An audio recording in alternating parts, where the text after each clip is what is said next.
The stars burned with their usual silence, unblinking and ancient, watching the small ship drift on the edge of a system that was no longer alive. The planet below was dead. Its seas had boiled into vapor decades before, stripped by harvesters that scoured every droplet of hydrogen and every molecule of oxygen for the hunger of a species that did not care for oceans or skies. The vessel hanging in orbit was small, made for endurance rather than comfort.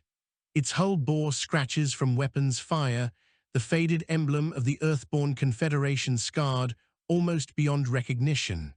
What remained was a crescent curve that might once have been a globe surrounded by reaching hands. Inside, Captain Rian Serane sat at the forward viewport, hands folded as though praying to the void. He was not young. His hair, dark once, now carried streaks of silver. His eyes, however, still held the sharpness of a man who had chosen to see even when despair tempted him to close his gaze forever. "Transmission complete," said the voice behind him. It belonged to Alea Venn, his navigator, who had been a farmer before the war drew her from fields to starships. "Every scrap of data from the ruins has been sent to the fleet archives." Rian did not answer immediately. He watched the broken sphere below, its crust mottled and hollowed like a fruit sucked dry by insects. Finally he said, "What do you think they would say if they could see us now?" Alea hesitated. "The ones who lived here, or the ones who built the machines that harvested them?" "The first," Rian murmured. "The people, the families, the children who once looked up at their own night sky." "I think," Alea said slowly, "they would ask us not to forget that they existed." The silence stretched. The ship systems hummed softly, fans and pumps working to keep human lungs supplied with the air that so many worlds had lost. Rian leaned back in his chair. "Not forgotten," he said, "not while I breathe." Behind them, in the common room, the rest of the crew murmured quietly. There were only 12 of them now, 12 left from the 40 that had launched from Earth's orbit 6 years before. Every survivor carried the weight of absences heavier than cargo. The enemy had no name, at least none humans had ever translated. They were vast, insectal and cold, though calling them insects was more metaphor than biology. Their minds stretched through networks of harvested matter, their ships alive with growth that fused organ and machine. To humans they were called the Devourers, for that was their way, devouring stars, planets, the water and air that made a world habitable. They had never answered hails, never slowed their advance, never shown mercy. And yet, though they burned every world they touched, Rian believed, perhaps foolishly, that there was more to them than hunger.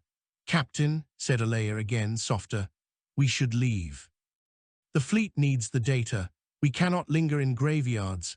Rian rose. He carried himself with the measured weight of a man who had decided that every step must mean something. "Set course for the Meridian Bastion. Best speed the engines will take us." Alea nodded and bent over the controls. The ship's engines rumbled to life, a low vibration through the decks like the heartbeat of some great animal. The vessel turned from the dead planet, angling toward the nearest beacon of human resistance. In the common room, the crew straightened as Rian entered. They were waiting for words, as they always did. 12 pairs of eyes, some bloodshot, some red with exhaustion, all fixed on him with a hunger deeper than food. He stood by the central table, resting his hands upon its worn surface. "You have seen another world taken," he said. His voice was low, steady, like the rhythm of a drum. "Another cradle emptied. But listen to me, do not let the sight carve you hollow. We are not here to watch. We are not ghosts drifting among ashes. We are the living, and the living have a duty to remember, to carry forward, to fight not only for ourselves, but for the memory of all who cannot. Every ruined world is not a defeat, it is a reason." The youngest of them, a boy named Karen who had lied about his age to enlist, swallowed hard. His hands trembled where they gripped the edge of his seat. Rian met his gaze. "Do not let despair turn you into stone. You must remain flesh and spirit. That is what they cannot take from us." Around the table, nods followed. Weariness lingered, but it was a weariness laced with something stronger than resignation. The ship slid into faster-than-light transit, stars smearing into streaks beyond the hull. For 2 days, they traveled through corridors of folded space, skimming close to currents that could crack a hull if navigated carelessly. In the silence of transit, Ryan found himself once more at the viewport, watching the strange geometry of hyperspace. He thought of Earth, far behind them, where humanity's roots still held fast. Earth remained unbroken for now, but the Devourers pressed closer with each cycle. Meridian Bastion was one of the last walls before the path to the homeworld lay open. Ryan's thoughts wandered back, as they often did, to the first encounter. He had been younger then, serving as first officer on a scout vessel. The alien ships had appeared without warning, immense and grotesque, like skeletal leviathans wrapped in veined membranes. Hails had been ignored. Weapons fire had answered. The scout vessel had fled, carrying warnings to a fleet unprepared for what it would face. That was how the war began, not with dialogue, but with silence and fire. Yet in the long nights, Ryan wondered if there was still a possibility of dialogue, if the enemy was not only hunger, but something that could, in time, be reached. He had kept these thoughts mostly to himself, for to speak of compassion for those who slaughtered worlds was dangerous among the broken-hearted. But he could not let go of the belief that understanding, if ever found, might be the only way to end the cycle. 3 days into their voyage, alarms blared. Alea's voice rang out over the ship-wide channel. Unidentified signatures emerging from fold space, intercept trajectory. Ryan was already running to the bridge, boots pounding the narrow corridors.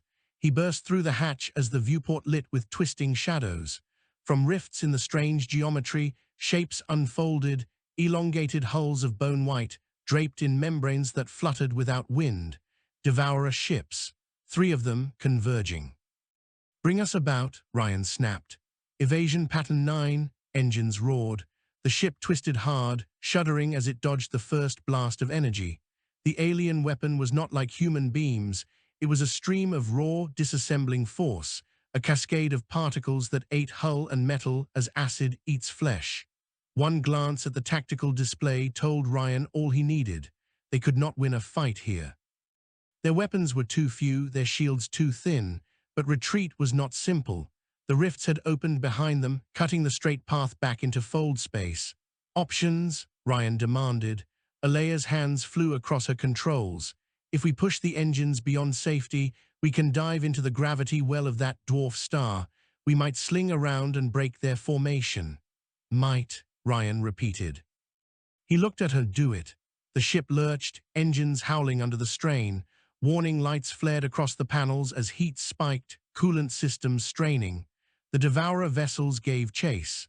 Their movements were eerie, no wasted motion, no hesitation. They flowed like predators scenting blood.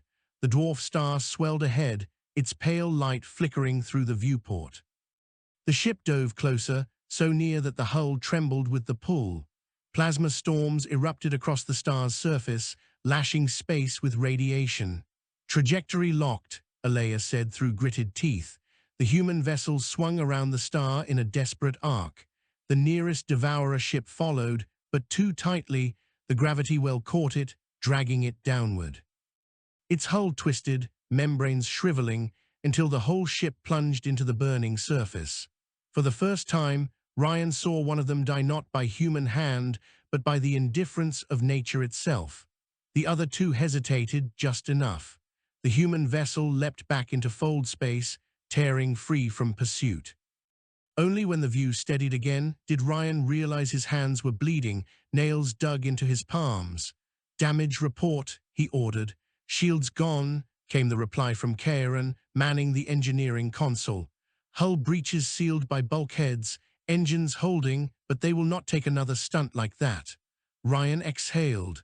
"But we are alive." The crew looked at him, some shaking, some weeping in silence. Ryan straightened. "Remember this moment. Remember that the Devourers are not gods. They can fall.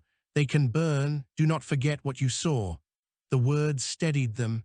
Even Karen, whose hands trembled, nodded fiercely. But when Ryan turned back to the viewport, watching fold space ripple around them, his thoughts returned not to victory, but to the image of the alien vessel dragged into the star. For an instant, he had almost imagined hearing a cry, not mechanical, not human, but something alive, something that did not wish to die. And he wondered again if he was the only one who could hear the faintest possibility of voices beneath the hunger. The Meridian Bastion loomed against the canvas of space like a scar turned into defiance. It was not beautiful. Its structure was jagged, grown layer upon layer over decades of desperation.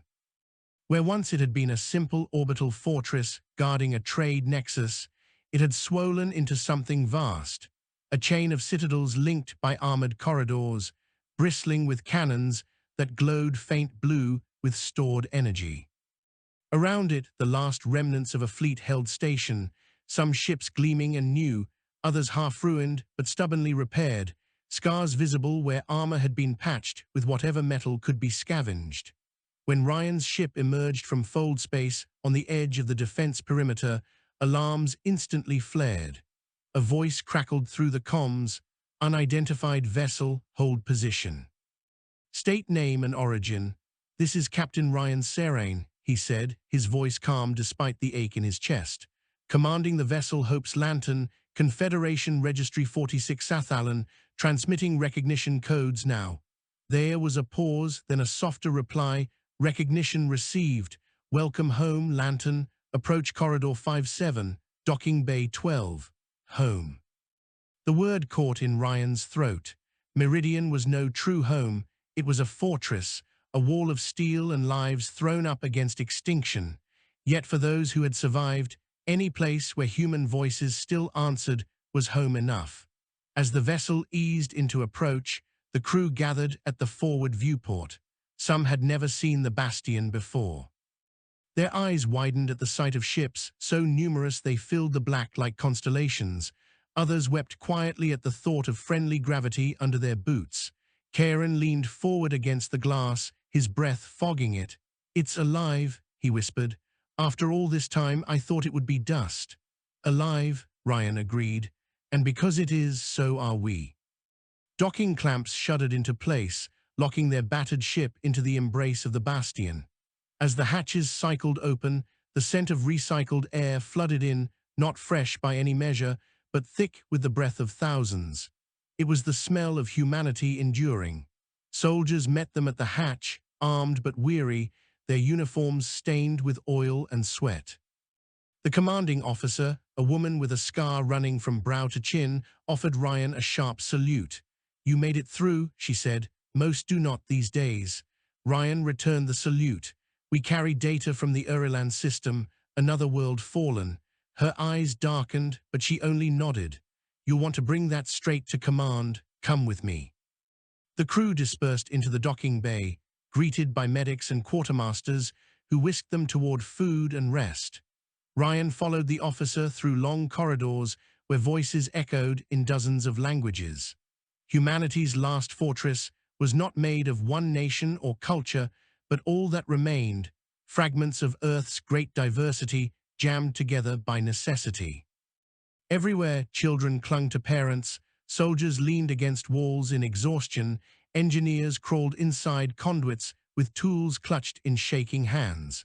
At last, Ryan was ushered into a chamber at the Bastion's core. The walls were hung with banners, remnants of nations that no longer existed, patched together into a single tapestry. Around a wide table sat the leadership of the fleet, admirals, governors, and civilians whose authority had survived only because people still listened. The highest among them, an elderly man named Arath Jaylan, looked up as Ryan entered. His face was lined like weathered stone, his hair a cloud of white, but his gaze was unbroken steel.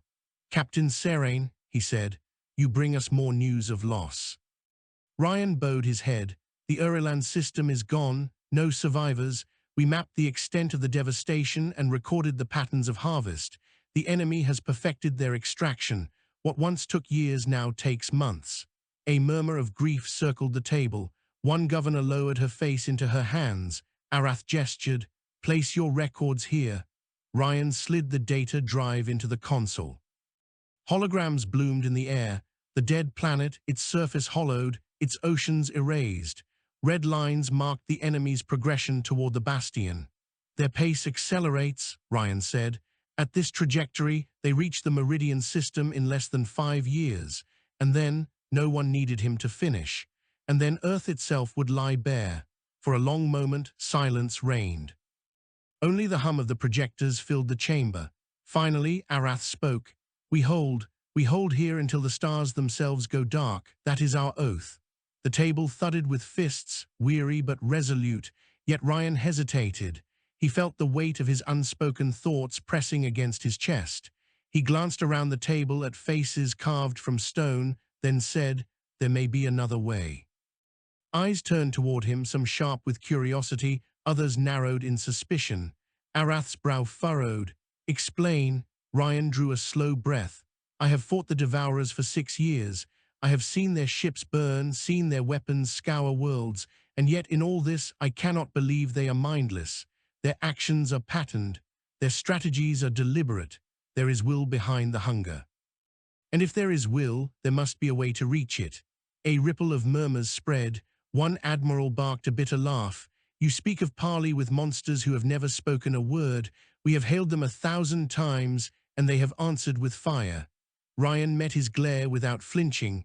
"Perhaps we have not yet asked the right question." "Madness," spat another. "Every moment wasted on hope is a moment stolen from defense."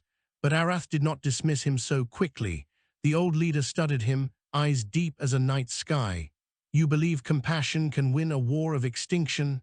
"I believe," Rian said softly, "that to fight without seeking understanding is to risk becoming like them. We must defend ourselves, yes. But if we do not also search for the possibility of peace, then we surrender the very thing that makes us human." The chamber fell silent again. Arath's fingers drummed on the table. At last he said, "Your words will not find easy ears here, but I will not forbid your search. If there is even a sliver of possibility that the Devourers can be reached, then find it. Bring us proof." Rian bowed his head. "I will try." When the meeting dismissed, he found Alea waiting in the corridor. Her expression was unreadable. "You said it," she murmured, out loud before them all. "I could not stay silent," Rian replied. Her gaze softened. "I do not know if you are wise or doomed." "Perhaps both," he said. The days that followed were filled with repairs and reunions. Hope's lantern was stripped of ruined plating, its wounded engines given new life from the bastion's forges. The crew scattered through the citadel, some seeking rest, others the comfort of crowded company. Rian walked the corridors often, watching.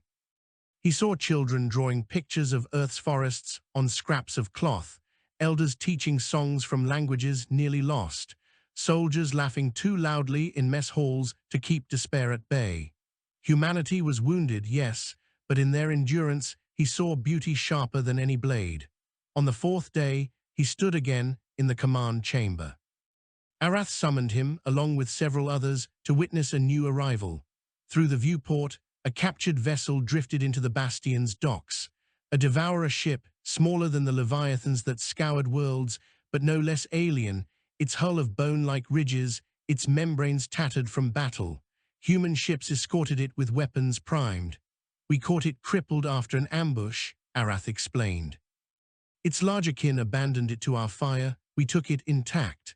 Rian's heart hammered. Here was a chance, perhaps the only one. Inside the vessel, corridors of pulsing flesh and chitins stretched, lit by a bioluminescence that shivered like veins of lightning. Air reeked of copper and rot. Armed squads led the way, weapons aimed at every shadow. Rian followed, his steps careful, reverent almost. He felt the weight of his conviction pressing harder now. If these beings were more than hunger, here was the place to prove it. In the core of the vessel they found it, a chamber like a womb, its walls slick with mucus light. And within, a figure, alien, yet not like the hulking forms seen in battle. This one was smaller, frailer, its limbs curled as though in sleep. Tubes of living tissue ran into its body, pulsing with fluids. "It lives," a soldier muttered, half in awe, half in fear. Rian stepped closer. The creature's eyes flickered open. They were not human eyes, they were compound, many-faceted, glimmering with strange colors. Yet in them, Rian thought he saw recognition, not as one species sees another, but as one being sees another being alive. The chamber went still. No one moved. Rian took a breath and spoke, not through comms, not with translation software, but simply with his own voice. "We are not your prey," he said. "We are not your fuel. We are life as you are. Do you understand?" The creature's eyes blinked slowly. Its chest heaved, a rasping sound that might have been breath or might have been words. Around him, soldiers shifted uneasily, fingers tightening on triggers, but Rian raised a hand. "Do not harm it." His voice was quiet but carried iron. "If there is a bridge to be built, it begins here." The creature rasped again, louder this time. The sound vibrated against the walls, resonant and strange. Ryan's skin prickled. He did not know the meaning, but he knew the weight of it. It was not silence. It was not fire. It was the beginning of a voice. The chamber within the captured vessel seemed to breathe. Its walls flexed faintly, veins of light pulsing, as if the ship itself possessed a heartbeat. Soldiers held their weapons trained on the frail alien figure, knuckles white, eyes sharp with fear. No one in the room had seen a devourer alive without armor, without weapons, without its swarm. Captain Rian Serane stood closest. His presence was not unafraid, but resolute. He did not mistake courage for the absence of fear. Courage was what remained when fear was acknowledged, then set aside in service of something greater. The creature blinked its compound eyes slowly, focusing and refocusing as if its very nature required multiple attempts to truly see. The rasping noise came again, vibrating through the chamber. This time it stretched longer, layered with harmonics that echoed faintly against the fleshy walls. "It is trying to speak," Rian said softly. One soldier scoffed. "It is trying to call its kind." Rian ignored him. He crouched closer, keeping his hands visible and empty. "We are not your fuel," he repeated. His voice carried the weight of human breath, the cadence of a species that sang lullabies and recited poems to children. "We are life." The creature's limbs twitched. Its clawed fingers flexed weakly in the thick fluid that surrounded it. Ryan's instincts urged him to lean back, but he held steady. The alien's rasp shifted in tone, and for the first time it formed a pattern that echoed like rhythm, almost like syllables. A murmur passed through the soldiers. Alea then stepped forward, her face pale but her eyes intent. "Captain," she whispered, "do you hear it? It is shaping sound, trying to match us." Ryan's pulse raced. He remembered countless hails sent across battle space, translated into tones, patterns, mathematical signals, all ignored. Never once had a devourer sought to answer, until now. "Clear the chamber," Rian ordered. The ranking soldier's jaw tightened. "With respect, Captain, this is unsafe." Command said secure the specimen, not. "I said clear it," Rian repeated, his tone brooking no argument. "It will not speak surrounded by guns." Reluctance etched deep lines on the soldier's face, but discipline won. One by one, the squad backed through the corridor, though none lowered their weapons. Alea remained beside Rian, eyes unblinking. The alien watched them. Its compound gaze was unreadable, but Rian felt a strange pressure in the air, as though intention itself was pressing against him. "Can you understand me?" he asked slowly. The creature rasped again, then mimicked, imperfect but unmistakable, "Understand." Alea gasped. Her hands flew to her mouth. Ryan's heart clenched. A moment both terrible and luminous unfolded before him. The gulf between species, so wide, so bloody, had narrowed by a single word. "Yes," Rian whispered. "Yes, you understand."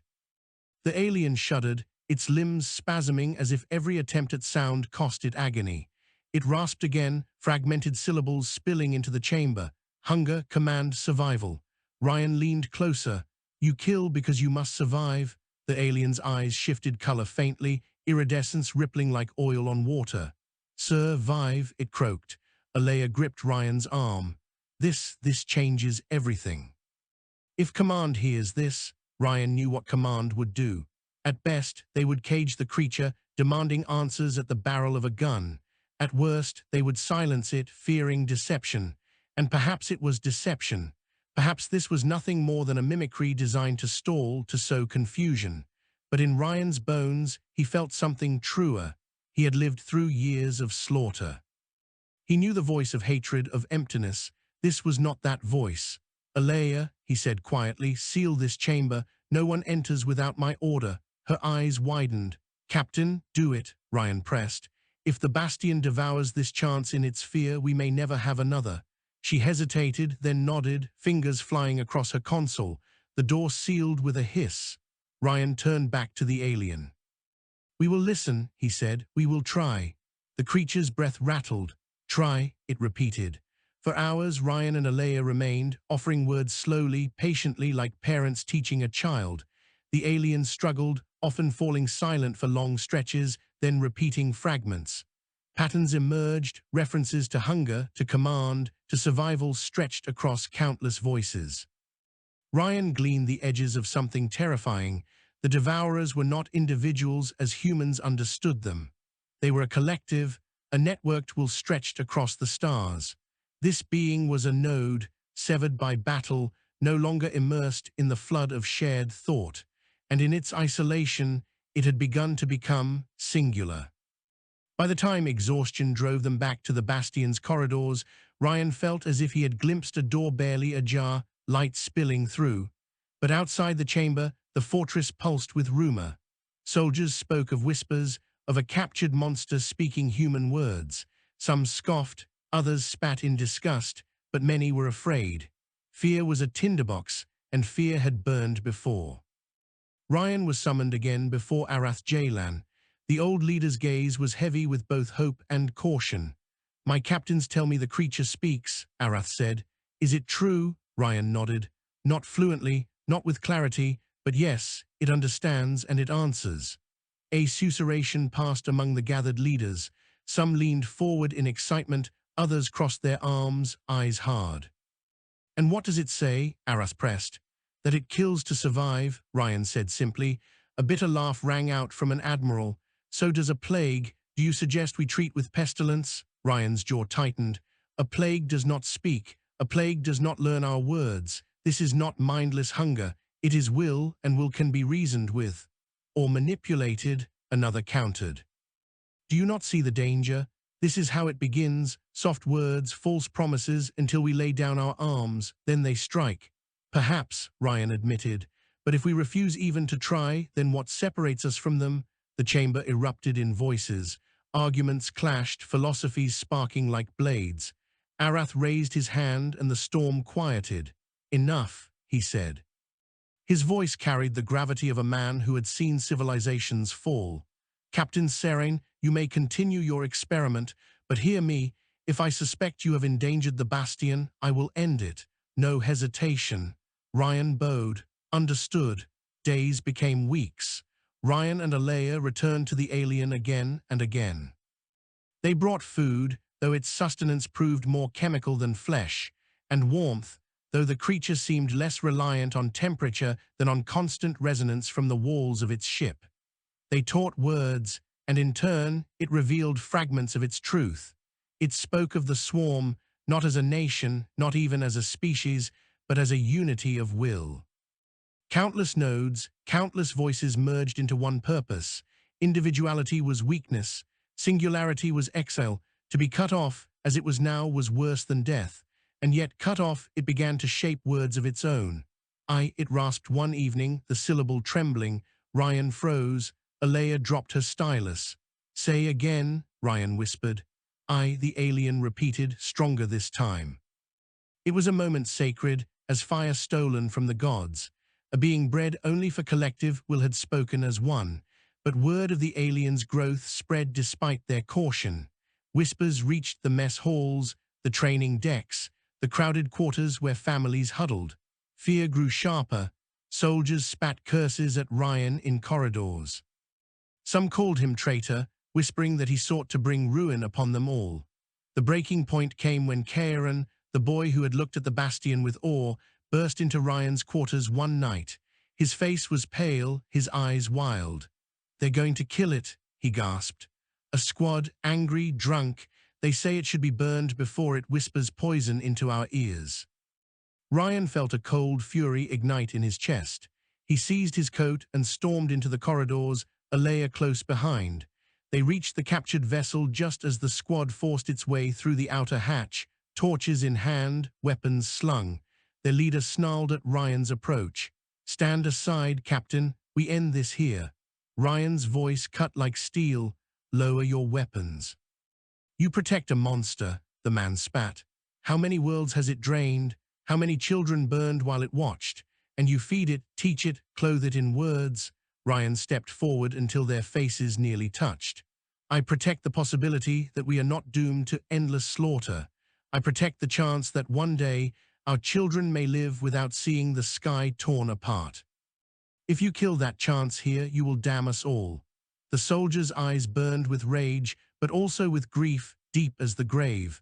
For a moment he trembled on the edge. Then he spat on the floor and shoved past, leading his squad away. Ryan exhaled slowly. His hands shook, though he did not show it. Behind him, the alien stirred.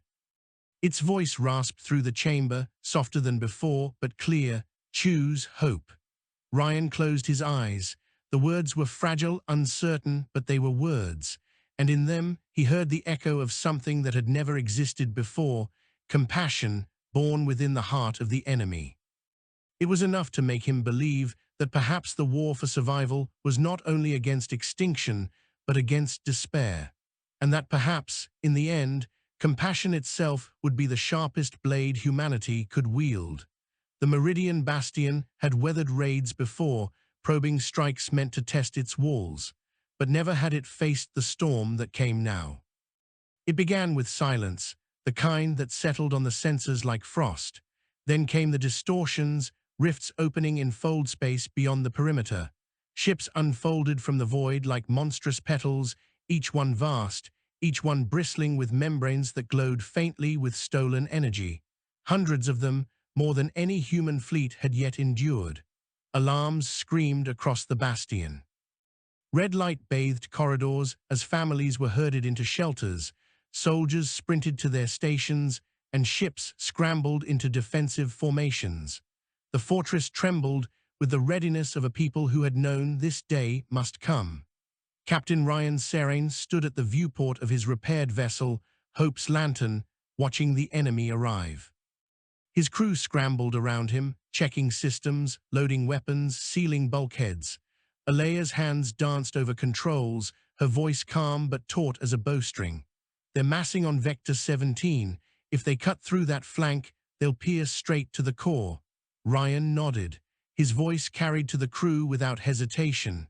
"Then we hold the line until there is no line left to hold. Every minute we buy is another heartbeat for Earth."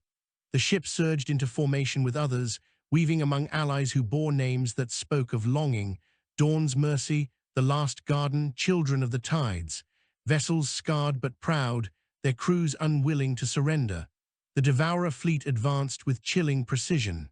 No hesitation, no disarray, just an endless tide flowing with purpose. Weapons flared, beams of unraveling energy lashing across the black.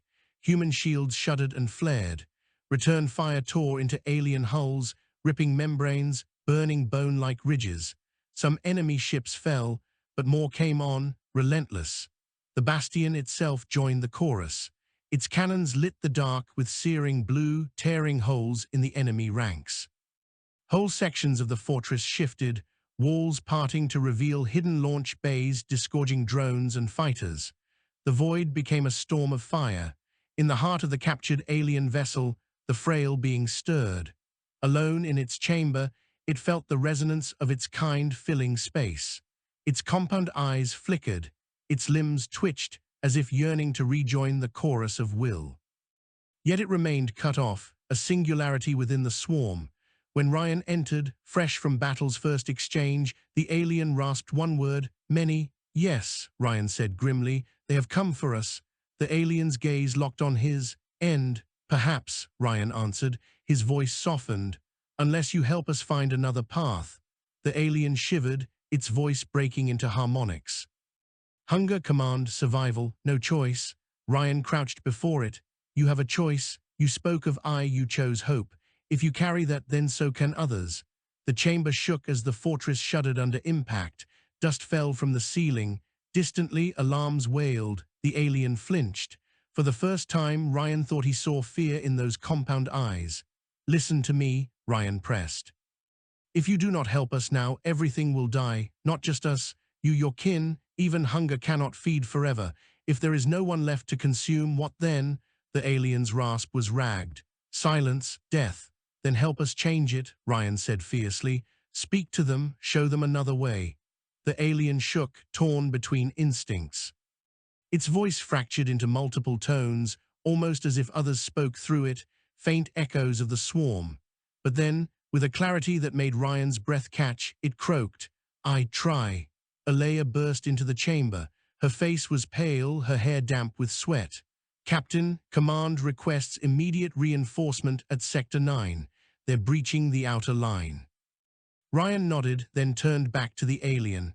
"We will fight, but you prepare yourself, find your voice. When the time comes, you must speak not to me, but to them." The alien blinked slowly, then rasped one final word, "Together." The battle raged like the fury of gods. The human fleet fought with desperation sharpened into brilliance. Pilots wove their fragile fighters through storms of fire, striking alien vessels at their weak seams.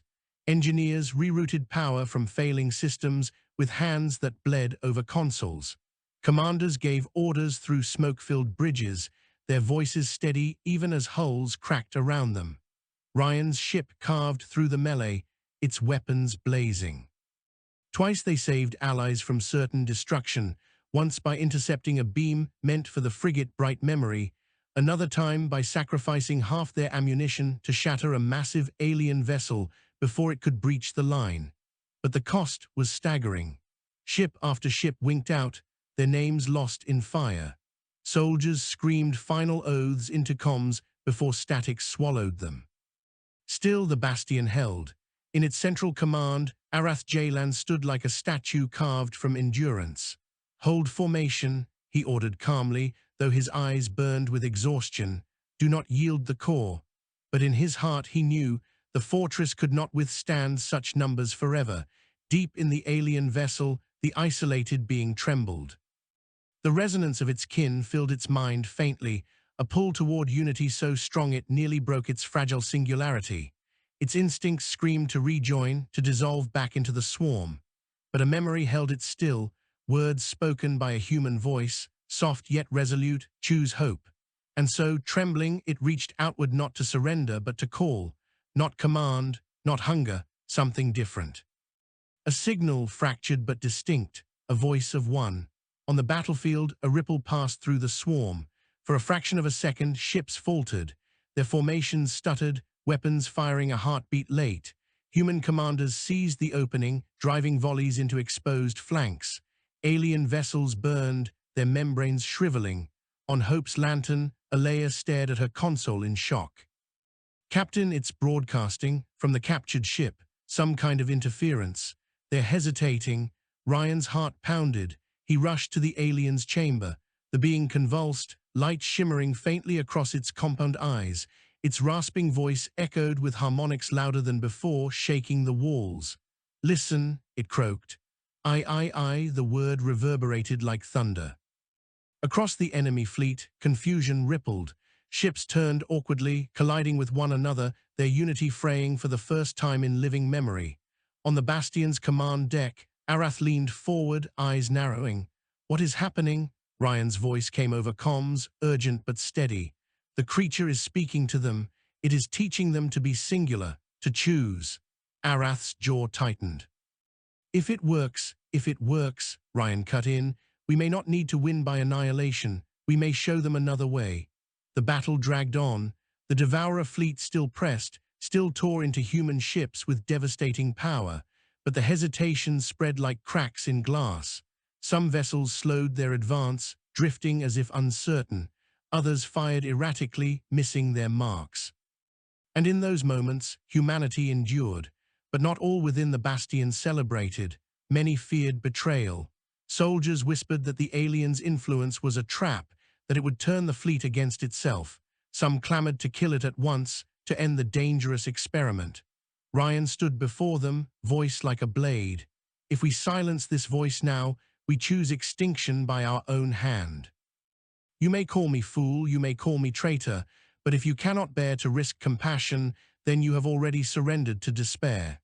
His words divided the bastion. Some cursed him, others stood beside him. In the end, Arath gave the order, "The creature lives until this battle is decided. Afterward, we will judge."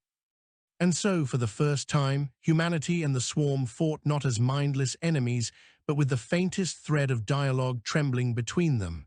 The battle lasted 2 days. When at last the enemy retreated, leaving wreckage behind, the bastion still stood. Half its fleet was gone. Fires raged in its outer rings, but it lived. Humanity lived. In the captured vessel, the alien collapsed, its strength spent. Rian knelt beside it, his hand hovering near its trembling claws. "You did it," he whispered. "You chose hope." The alien's voice was faint, nearly gone, but the words were clear. "Not end, beginning." And for the first time since the war began, Rian believed that might be true. The fires burned for days within the Meridian Bastion. Smoke curled through half-collapsed corridors, emergency crews dragging survivors from twisted wreckage, medics working until their hands were raw. Entire habitation rings had been torn open to the void, leaving vast hollow shells spinning uselessly, forever silent. The fleet that had defended the fortress was a shattered thing.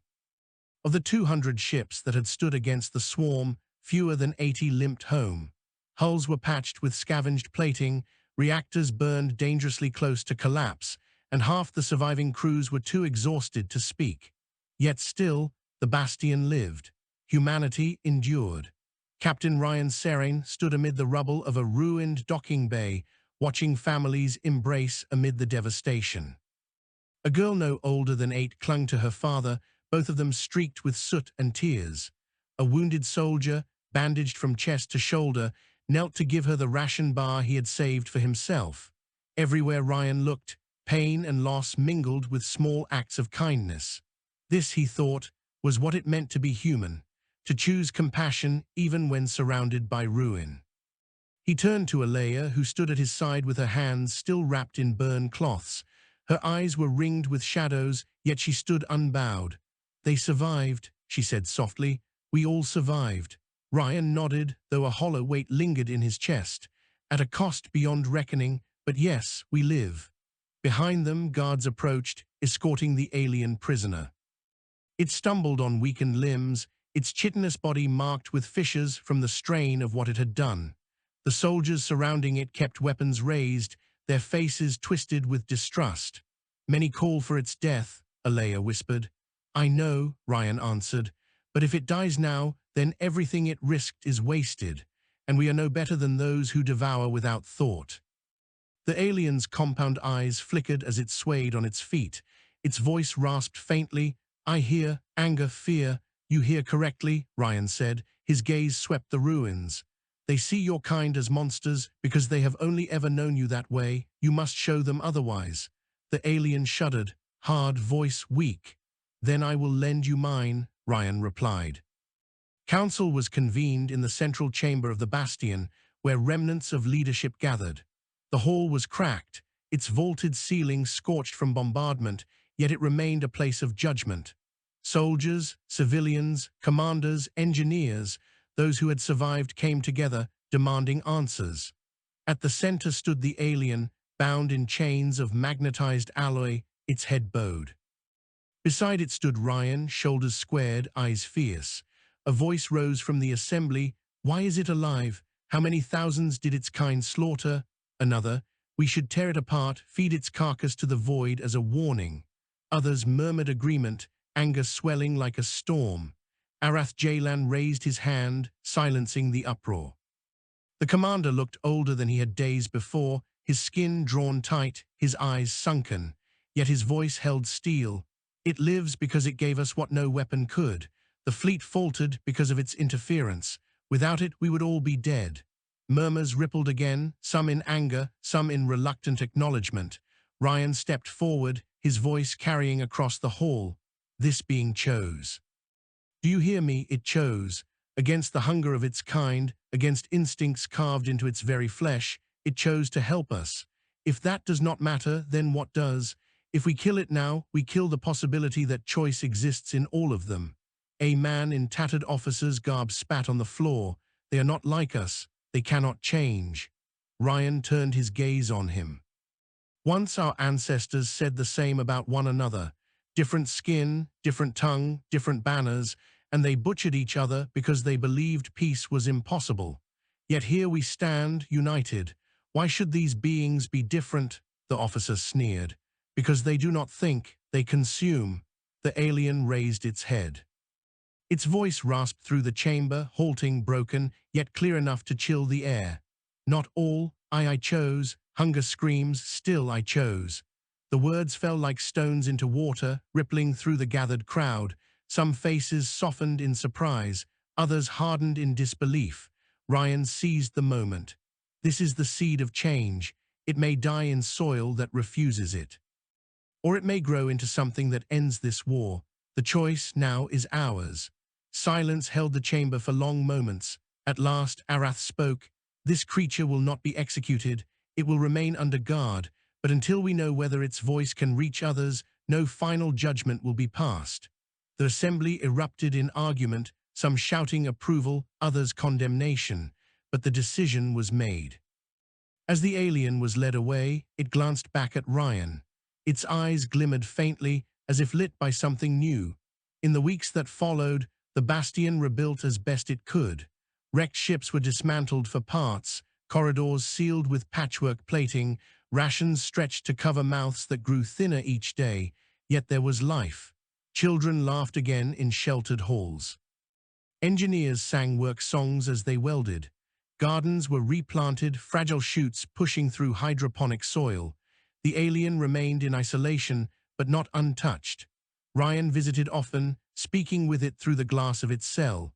He taught it words, slow and careful, showing it objects and gestures. At first it learned like a child, repeating clumsy sounds. But with time, its voice grew steadier, its speech clearer. One evening, as Rian placed his palm to the glass, the alien mirrored the gesture with a trembling claw. Its voice rasped a new phrase, I want peace. The words cut Rian to the bone. He pressed his hand harder to the barrier. So do I, Alea joined him later, watching through the glass with cautious eyes. Do you believe it truly understands? Yes, Rian said simply, and if it is lying, then it is a better liar than we are. She shook her head with a weary smile. You risk everything on faith.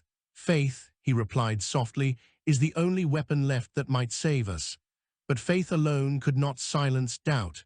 Throughout the bastion, whispers spread of betrayal. Families who had lost sons and daughters muttered of vengeance. Soldiers sharpened their blades, glaring at the alien's guarded cell as they passed. And beyond the fortress, scouts reported troubling signs. The swarm was not defeated. It had withdrawn, but only to regroup. Even now, vast fleets gathered in fold space, their hunger undiminished. One night Rian sat alone on the bridge of Hope's lantern, staring into the void. Alea found him there silent, his hands clasped. They will come again, she said quietly. I know, and when they do, this one voice will not be enough to stop them. Rian's jaw tightened. Then we must help it speak louder. She tilted her head. How? By carrying its message into the heart of the swarm. Her eyes widened. You mean to take it to them? Yes, Rian said. Not as a prisoner, as an envoy. Alea's voice trembled. You will not convince command, they will call it madness. Perhaps it is madness, Rian admitted. But what else remains? Another battle like the last, and humanity will cease to exist. We cannot outfight infinity, but perhaps we can outchange it. He rose, his gaze hardening. We have given the swarm a wound it has never known, the taste of choice. Now we must drive it deeper, until even hunger cannot silence it. Alea searched his face, then nodded slowly. Then I will stand with you, as I always have. Rian placed a hand on her shoulder, gratitude unspoken. Beyond the viewport, the stars glimmered like cold fire. Somewhere among them, the swarm gathered once more. But for the first time, humanity did not wait only in fear. It waited with a fragile, impossible hope. In the depths of the bastion, the alien dreamt. Alone in its cell, it felt faint threads of the chorus calling, the pull of unity pressing upon its mind. But it did not answer. Instead, it clutched the memory of a human hand pressed to glass, of words spoken not with hunger but with yearning. And in its dream, for the first time, it was not part of the swarm. It was simply itself, and that was enough. The decision was not made lightly. For weeks, arguments raged within the Meridian Bastion. Commanders called Rian Serane reckless, fools whispered that he had fallen under alien influence, and families who had buried their loved ones demanded his exile. Yet there were others who listened, others who had seen the moment in battle when the swarm faltered, when unity cracked and choice bled through. They spoke in quiet voices of a chance worth taking, even if it was born from madness. In the end, Arath Jalan himself gave the verdict. "You will go," he said, his face like carved stone, "not because I believe in miracles, but because I have seen too much of war. If there is even the shadow of another path, it must be walked. But understand this, if you fail, humanity falls with you." Rian bowed his head, feeling the weight of a species settle on his shoulders. "I understand." The alien was brought forth, no longer bound in chains, but still surrounded by wary guards. Its movements were steadier now, its speech more fluid, though each word still carried a rasp like stones grinding together. "I go," it said simply. Rian looked into its compound eyes and nodded. Together, Alea stood beside him, refusing to be left behind. She had argued with command, pleaded, and demanded until they relented. Rian had not been surprised. She was as much the soul of this mission as he was. Hope's lantern was stripped down for speed and endurance. Reinforced hull, long-range drives, stores of food and water measured to the last grain. Its crew was skeletal, only those who volunteered knowing they might never return. As the ship pulled away from the wounded bastion, thousands gathered at viewports to watch. Some spat curses, others raised silent salutes. All knew the vessel carried humanity's last fragile gamble. The journey into fold space was long and perilous. The alien sat often in silence, claws pressed together, as if struggling with the weight of voices pulling at its mind. Sometimes it whimpered, shuddering as unseen forces clawed at its singularity. At such times Rian remained at its side, steady as an anchor. "You are not theirs," he would say softly. "Not anymore." The alien's breath would rasp, its eyes glimmering faintly, and it would whisper, "I am I." At other times, it asked questions. "Why you risk?" Rian would answer, "because survival without compassion is only another kind of death." "Compassion," the alien repeated, as though tasting the word. "Strange, heavy, beautiful." The exchanges left Alea watching with quiet wonder. She confessed one night as they shared a ration packet, "I never believed I would live to see this," speaking to them as we would to one another. "Nor did I," Rian admitted, "but perhaps that is what makes it real, the impossible becoming possible." Weeks passed. At last, they reached the heart of the swarm. It was not a place in the usual sense. It was a vast convergence of fold space rifts, where reality frayed and vessels gathered like predators circling a wound in the universe. Thousands of ships drifted there, each one bristling with the same terrible hunger, their forms overlapping in a chaos that defied geometry. Hope's lantern emerged from fold space and was swallowed by the sight. The crew froze at their stations. Alea's hands trembled on her console. Rian stood tall, though the cold in his chest nearly consumed him. The alien rose from its seat. Its body shook as the resonance of its kin thundered into its mind. The chorus pressed, demanding it dissolve, to abandon its fragile singularity. It staggered, claws clutching its head. Rian caught it before it fell. "Hold on, you are not them, you are you." The alien gasped, eyes wide with agony. "Louder, louder than me." "Then we will be your voice," Rian said fiercely. "We will carry it with you."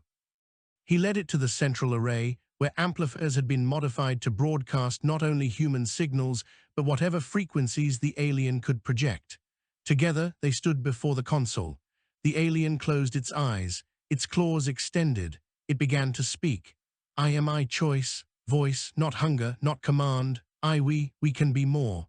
The ship shuddered as the message pulsed outward in waves of resonance. Across the swarm, vessels trembled. Some fired weapons blindly, tearing at space itself. Others froze in confusion, their unity fraying at the edges. Rian's voice joined the broadcast. "You are not slaves to hunger.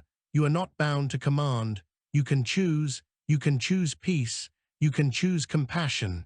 You can choose to live without consuming everything." The alien's words wove with his, harmonics blending with human tones until it became something neither fully alien nor fully human, a new chorus. Alea monitored the swarm's response, her breath shallow. "Some are listening," she whispered. "Their patterns are shifting."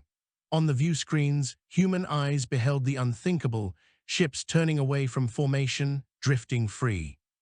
A handful broke entirely, their membranes dimming as if they no longer fed from the endless hunger, but many resisted.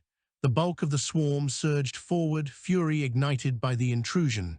Weapons primed, energies coalesced. "They will destroy us," Alea cried. "Then we speak louder," Rian said. He placed his hand over the alien's claws on the console. "Together." The alien screamed, not in pain but in defiance. Its voice thundered, no longer fractured. "I choose." The wave blasted outward, slamming into the swarm like a storm. Thousands of ships spasmed. Some tore themselves apart as unity shattered. Others simply went still, drifting like husks. But many more fell silent, no longer driven by blind hunger, but paralyzed by doubt. And into that silence, Rian spoke the final words. "You need not devour to live. You need not obey to exist. You can be more, you can be free." The battle that followed was unlike any humanity had ever known. Some of the swarm still attacked, driven by instincts too deep to break. Hope's lantern weaved through fire, shields collapsing, hulls screaming. Alea cried orders, crew scrambled to keep systems alive, and Rian held the alien upright as it poured every ounce of itself into the broadcast. But amid the chaos, defections spread. One alien ship turned its weapons not on humans, but on its kin. Another shielded Hope's lantern from a devastating strike. Soon dozens joined, then hundreds, until the battlefield was a storm of confusion, brother against brother, hunger against hope. Human ships, rallied from nearby sectors, arrived to join the fray. At first they fired at anything that bore the alien form, but when they saw vessels shielding them, fighting alongside them, hesitation rippled through their lines. Orders were given, hold fire unless fired upon. It was chaos, but within the chaos was something new, the first alliance, fragile as glass, between humanity and the once mindless swarm. Hours stretched into eternity. At last, the bulk of the hostile fleet broke and fled, scattering into fold space. What remained were wrecks, drifting husks, and a strange formation of alien vessels that hovered in uncertain silence around Hope's lantern. The alien collapsed, spent beyond measure, its body trembling with exhaustion. Rian caught it, lowering it gently to the floor. Its compound eyes flickered weakly. "Did we?" it rasped. Rian smiled through tears. "Yes, you did."